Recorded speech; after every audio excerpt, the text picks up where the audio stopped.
and thank you for joining us on the New Haitian Generation. Today we are on location with my guest, Sonny Louverture, the owner and founder of Oui KOTR, which means Yes, Konpa on the Rise. I'm your host, Cassandra Oliver, and we cannot wait to get started today. We have an awesome show for you. Sonny, thank you for joining us today. Actually, thank you for having me. This is an awesome opportunity for our audience to understand a little bit about Konpa, because it is complex, yes? Yes, it's pretty complex. Simplistic, but complex. This is great. Sonny, tell me, where are you from? Actually, to tell the truth, I was born here in the United States. Okay. But my parents are from Haiti. And people from the States think that I was born in Haiti because of the accent. My parents made sure I learned how to speak the language. That is awesome. So you speak Creole and French, or just Creole? Just Creole. Because that is the difference, right? There's the difference. There's a big difference, exactly. So it is possible for us to only end up speaking English when we're born here. Exactly. So this is a great thing that you speak both languages, so you can understand our diaspora from the American Haitian perspective. Exactly. This is awesome. Where did you go to school?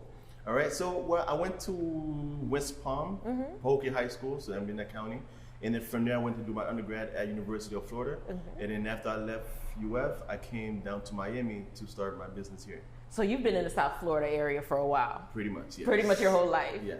And that's something that most people don't know, that there's a big Haitian culture in the Belgrade area. Exactly, there is. You being there, you got to hear it, speak it, and taste the language. Exactly, exactly. That is awesome. Tell us about your family. How does your family form your view about the Haitian culture?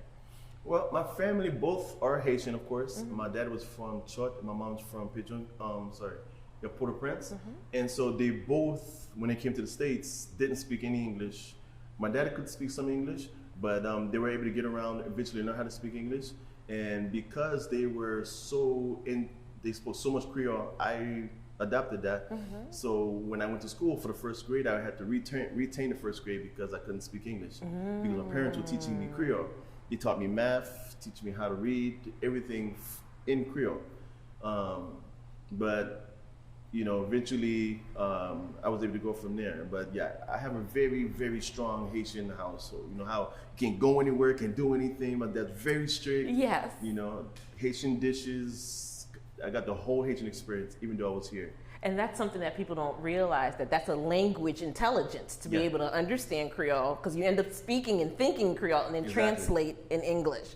So most of your friends were speaking English around you. Exactly. Most of my friends were speaking English. And what's even worse, I learned how to speak Creole and write Creole through the Bible. And then the way they wrote it there, now that Creole has become its official language. Yes. I had to relearn it all over again because the way they spell it is totally different now. So a lot of self-taught. My dad used to play a lot of radio stations. Yes. They had Haitian stations. Yes. So from there, I was able to, because I would keep hearing it, I repeated what they would say, I was able to pick up from there. So that being part of the cornerstone for your background is hearing the language. Hearing it, yes. Speaking the language. And I'm assuming that at church it's Creole too. Pretty much Creole. Yeah, especially Black Lady. It's like another little Haiti, if you want to call it that. Okay. So churches, every other church is Haitian churches, so I got to grow up around that. That is awesome. Have you ever been to Haiti? Actually, I have. I work with a nonprofit for the past 3 years now. So every year, once a year, we go and do nonprofit work there. And I also do business seminars there too, part of that same nonprofit. So I got to teach and to educate and also take part of different things there on Haiti. So I got to go, so that's... So it's not that you've never been, you've seen it on all sides for the culture. Yes. That is awesome. So I'm assuming that a lot of that influenced you to bring us to Konpa on the Rise. Yes. Tell us, how did Konpa on the Rise start? It started during my undergrad at the University of Florida. There was, with every campus, there's different culture organizations. They had a Haitian organization. They also had a dance team. So with the dance team, I got to learn how to dance Konpa. Okay. Even though I grew up watching it from my parents, but I got to learn it in a different way. They were dancing competitive versus dancing what you see at home or at a party. They were doing competitive, so I got to learn it at that level during the University of Florida. Since then, they became something that I took and move forward with. Now that's something I'm learning. I didn't know there was a competitive side. There's a for competitive Konpa. side, yes. So you're telling me that what we learn in the house is not the same? It's not the same. What It's do a you little mean different. it's not the same? It's very different because when you're dancing at a social event, it's not choreographed. You don't know what's going to happen next. You're dancing with someone, it's like you're communicating. Okay. You're just dancing, having fun. Whereas in competitive version of it, there's this choreographic style to it where you add stunts. You're doing flips, you're doing turns. All those added in Konpa. And people are like, wait, you're flipping in Konpa? Yes! Yes, That's there's definitely stunts, the there's question. slides, there's dips, all of that. So you and your partner, because Konpa is a partner dance. It's a partner dance, yes. It's a partner dance. So you and your partner are learning a routine when it comes for the competitive side. Exactly. And then there's what we do at our social events, a birthday party or a wedding or things exactly. like that. Now, having that experience of the competitive side and what we're doing at home, how does our audience understand the beauty of what we learn at home and to continue that tradition? See, that's the thing. There's a little gap between what people see competitive versus what's at home. The competitive portion of it, remember, it's mostly in the college community. Okay. It's not on television. It's nowhere publicly. Okay. Not even in our music videos. It's not even there. So to see it, you would have to be part of that college community. And in most of the Haitian community, when you come into the States, you're not going straight to college. You're not going to see it. Oh, For the parents who don't get to go there, they're not going to see it. Good. So right now, that's the gap. So which is where KOTR kind of filled that gap. So even before my time, I saw Konpa nowhere. Okay. So when we started to leak it after my undergrad, leak it into the general public, people are like, oh my gosh, now there's Konpa competitive, we could do that. You know, so it's not only in dark settings or at homes or at parties, but it's actually can be on television set. And hopefully one day we could be on Dancing with the Stars. Hey, that would be awesome. Thing, you know? That would be awesome. And having your company work in this area would be wonderful exposure to our audience because we only know Konpa from what we've done at home. Yes. And there is a difference in Konpa because everyone assumes that it's a simple two-step dance routine. Two-step dance, What do you know is the difference to be in what can possibly be elaborated to the larger wide scale? Well, it's easier seen than tell, but to break it down, Haiti used to share an island with Dominican Republic. It was one island. Okay, yeah. Right? So, Hispaniola. But they had a central dance that they danced. So it was a Konpa merengue dance. Okay. So it's like a merengue. And that dance I was throughout the entire island. But since our division, and then since our division in music, especially with language, they did more of a merengue, and then bachata, of course. But then Konpa, broke off a little bit. Okay. So when they dance, they have a 1, 2, 3, 4 dance, whereas in Konpa, there's a 1, 2, 3, 4, 5, 6, 7, 8 dance. Okay. So it's a little different compared to their style and any other style. Now, the only issue with Konpa, because we've been influenced by both French and Latin communities, our dance now becomes way more diverse. Okay. So you can dance with 3 different flows. You can dance from your shoulders, Oh. or you could dance from your hips, Yes. or you could dance from your feet, as a lead magnet, whereas other dance styles like Latin dance styles, you're straightforward with certain moves, but whereas other Afro dances like Konpa is very diverse depending on the style. Now, there's a big discussion in our community on when we write the word Konpa. Okay. You have the K Konpa, Okay. and then you have the letter C Konpa. Yes. And we can argue about it all day. All day. But what Exactly. do you know the difference to be? So I'm not going to name this article because I can't remember verbatim the name of the author, but there's an article that talks about how the N is a strong influence in the nasal sound that is produced in the Haitian community. So it's a very empowering letter. And the issue is, because Konpa Haiti is not the only Creole speaking island. So that's why we call it Haitian Creole. And then there's other Creoles. A lot of other Creoles are influenced by French in other islands, other countries, but I'm going to stick for French for now. Okay. When you look at the French rule, N can't come before P. Okay. M comes before P. Yes. Which is why you use those Konpa. It's a French thing. Yes. But Haiti has gained its independence since when? Yes. Right? Yes. And then not only that, yes. we have our recognized language. So we have our own language. Yes. So our Konpa is not something that anyone can do. You have to have a nasal sound, Konpa, to make that sound. Whereas it's easier and marketable to other countries and islands if you use the kompa, because anyone can say kompa. Yes, because they feel that M the kompa, sound. exactly. Yes. But yet, unless you're native to the island, kompa is going to be hard for you to pronounce. Yes. So the nasal sound sets us apart. So when you originally saw kompa, it was C-O-M-P-A. Yes. By its owner, Numa Jean-Baptiste, because of the French era. But then when we became our own language, our own style, K-O-N-P-A became a thing. Now, the only thing is, it's arguable and it's acceptable. Kompa, N-N-M, because they both weren't the original way to write it. Right. C-O-M-P-A was the original way to write it.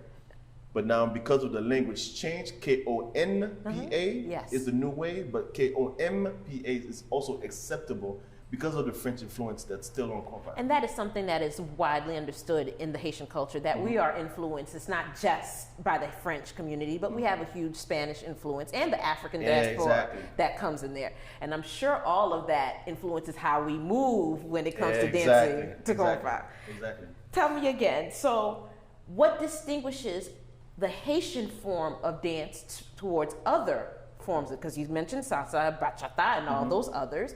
What distinguishes the Haitian form of kompa? Well, actually, let me go with the similarities first. They're all Afro dances. When you get kompa, salsa, bachata, merengue, or even kizomba, which is another form of couple style dancing. They're all Afro. So when you look at the dance, you determine the dance from lower body down. Okay. Right? So, but they all share common from waist up. So I can do certain turns. You'll see it within kizomba, also see it in kompa, also see it in salsa. Okay. The issue with kompa, our people who sing kompa growing up are not used to seeing turns. Yes. So then they'll say, if you do any turns, that's straight kizomba, straight salsa, straight the others. But it's not really the case. Upper body won't determine it, but lower body does, unlike zouk. Zouk came in the picture to kind of eradicate kompa, and it was a European thing. So when you dance it, because most Europeans didn't have the Afro hip waist movement, so it's a full body movement. So the Afro is hip down. So when you look at salsa, again, and kizomba, bachata, and kompa, they all share hip down because it's Afro. Yes. Now what changes the dance between one to another is the basic dance, the basic steps of each. So all of those dances I just mentioned all have basic steps. And those basic steps will determine that dance. So you would feel that kompa is easy to teach for anyone to learn, or is there some technicalities that we need to be aware of? See, I want to say easy, but don't want to say easy. But I do want to say that kompa is a dance that can fit almost anyone. So if you're a beginner learning for the first time, if you're experienced, you can learn it. But if you're a person who, now remember, when you, as a dancer, you get to see other dancers. When they move different ways. Some move upper body more, some move their hips more, and some can't move their hips, some move their feet more. So depending on that person's body shape or body structure, there's a dance style that can be catered to them. So it can be easy for people who have some rhythm already. Yes. But for those who don't, it might be a little challenging because again, kompa is defined by the hip movement. Yes. The figure 8 rotation that we do. So when you're dancing with your partner, the lead can be either male or female, or how is it customary?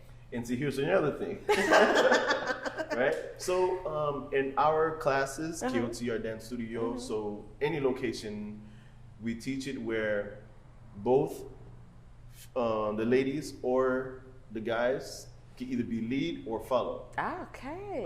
We don't really exercise so much with the guys, do a lot more follow, but you'll find more so the guys leading, but you'll find a lot of good ladies leading. That is good. That's a good adaptability because women can handle the dance floor too. I know, right? But see, this is the other thing, because at parties or social events, you'll mostly find ladies actually on the dance floor dancing, where you might find a gentleman to the side, and usually because they're not as equipped to dance, so they're not really on the dance floor. So because the ladies are, they can go from lead to follow and dance with another partner who's same sex, and then be able to still dance and have a good time. So tell me about Kompa on the Rise in the community, because you've done workshops for schools. Yes. Tell us about those. All right, it's amazing because the experience is unbelievable. From working with elementary schools. So we've done a few elementary schools who allowed us to come and teach Konpa there. And, you know, May 18th is a big day, month for Haitians. Yes, yes. So usually schools are doing cultural displays or cultural demonstrations during that time. So we would have a lot of elementary schools that call us up to ask us to teach with the kids. The kids are so responsive and so amazing to it. So when we start teaching them to meet each other halfway, you might find some kids is like, no, cooties. You know, they don't want to dance, touch the other the opposite sex. But eventually, when we get down to it, when you start learning it, oh my gosh, the structure, the capabilities, like it just blows my mind with the way the kids respond to it. And then we have college kids, high schools, that also takes us and pull us in to be able to teach during that time. And then outside of that, we have the general public, from weddings to baby showers to all of that just pulls us in. So I hear that from what you're explaining, if it was a college experience for you, that's where your exposure was. Yeah. And we know our parents to do Konpa at home. There's a gap in between that. How is Konpa on the Rise going to fill that gap to bring it to mainstream so all of us can enjoy this dance? Okay, so far what we've been using is social media. And on social media, such as Facebook and Instagram, you'll find older crowd and the younger crowd both on the same platform. So as we expose it on social media, you will find a lot of older generation. They'll say, oh, I like what you're doing in this post, but in this post, I don't like it because this is not what Konpa is supposed to look like. But then I have the younger crowd who also look at the same material provided on the same platform would say, oh, I love this Konpa, but yet I don't like the older way of doing things and it's outdated. Let's do this. Okay. So through our platform, we've been able to house different styles of Konpa. Yes. And allow it to be something that anyone and everyone can be able to adapt to. So now we've started doing social events. At social events, you would see young and older crowds all together in the same one evening and able to dance with each other to the same music and not have issues. That is awesome. Exactly. So that's how we're bridging the gap by those social events. And before coming down to South Florida, there was almost no Konpa anywhere. Yes. But what we kind of did is after leaving college, when I came down to South Florida area, I started to create teams. Yes. And then we'll create teams, then I break them up, and then start a new team, break them up, and then what they would do is they would go and start their own Konpa dance. Yes. And then now you have the whole conversation of Konpa happening everywhere. So now on social media, you'll now see different people dancing, and they're not afraid to show their Konpa online. So my biggest thing at that point was to create a conversation. We need to have a conversation about Konpa. So first thing first, put it out. Whatever you learned at home, put it out. So now we have people who are confident enough to take a video of themselves with another person, put it on social media, and it's out there. This is awesome. Where is Konpa going to be in the next 5-10 years? Oh man. Because your company has a distinction as being the first true studio for Konpa. Yes, and we take very big pride in that. There's been others who said, oh, well, we put it out in other articles and they would say, no, that this person actually started, but when you look at it, the actual business was owned by Latin or French owner, and they offered Konpa, whereas our studio is actually dedicated to Konpa and Konpa history. Okay. So whether we have tourists or whomever coming by to learn about Konpa, not only will they get the dance from us, but they also get to see the history of it and where it kind of fits within the whole entire community. You know, so I definitely see Konpa becoming something where it's on television, and we've already hit the social medias. It's already global through YouTube and those things. Yes, yes. And then also we're also now getting artists within the Haitian music industry to recognize that there's talent within the Haitian dance community. So now they're like, oh man, there's talent that we could use in our product. So now they become to create commerce for those young talent who love to dance and don't want to dance any other genre, but they can dance Konpa.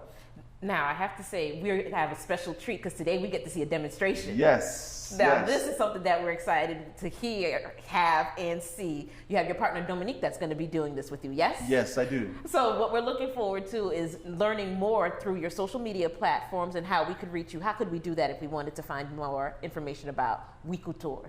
All right, so if you want to learn more about us, we have our website, which is WIKOTR. We also have our social medias, WIKOTR as well, and we're now on TikTok, Konpa dance studio.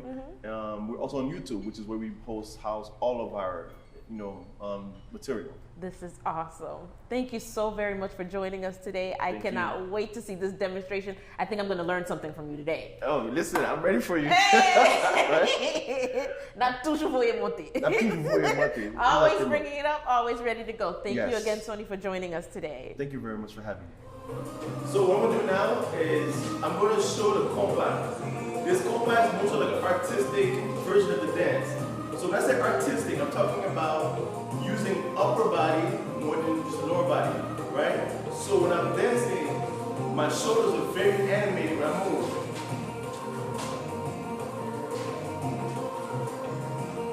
Now, within this, I'm also doing turns.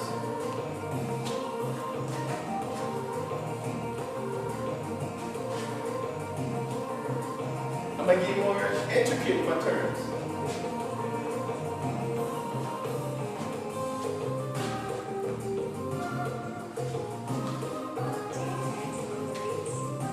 Right, so almost like in the Latin culture.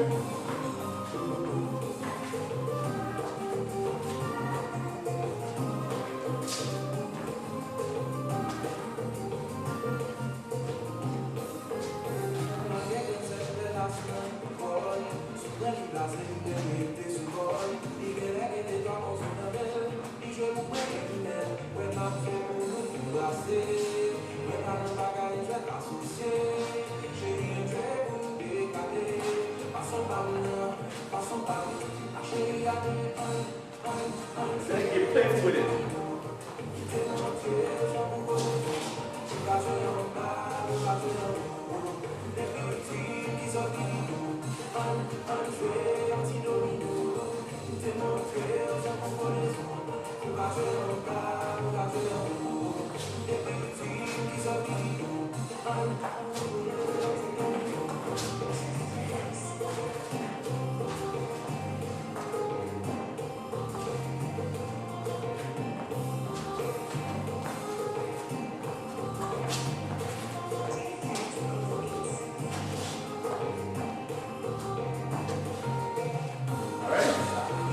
So that's more like a demonstration of doing artistic dancing.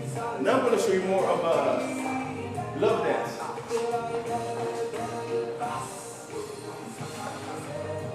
Alright, so now with this dance, right? The past dance are using more shoulder and dance, right? So now it's more my upper structure is going to be more stable, more firm. Now I'm using more figure 8 to my hips. More intimate.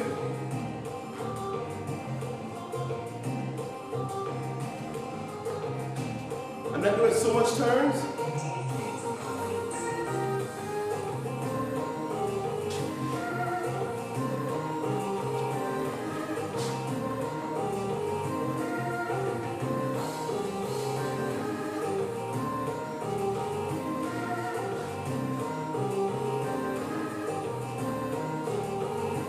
Turn, the turn is still subtle.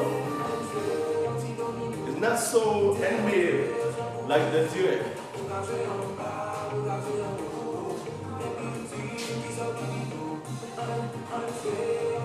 So I don't know if you see the difference. There's really a small difference.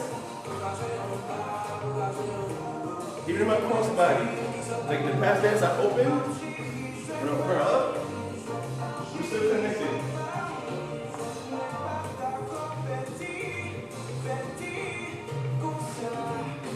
And then, my moves are more not so animated, but still just a little animated. But still the figure 8, the hips, is most of the move.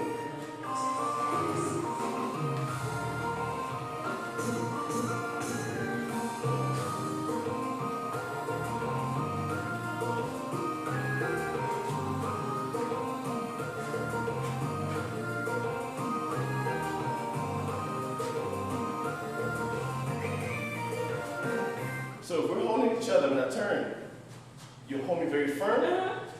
Either you're telling me that you're not comfortable yet, or you're telling me that, take it easy, or hey, I'm nervous. Yes. But if your hands are light when you turn, it says something else about the dance. So basically, this becomes a social thing where we actually get to know each other on a whole different level, without speaking. Now, a quick exercise. Hey, that's amazing to me because I did not realize what I was doing all this time. This is awesome. Now, what I'm going to do is take her hand, right? I'm going to put her on my shoulder. Now we've established a form of communication, right?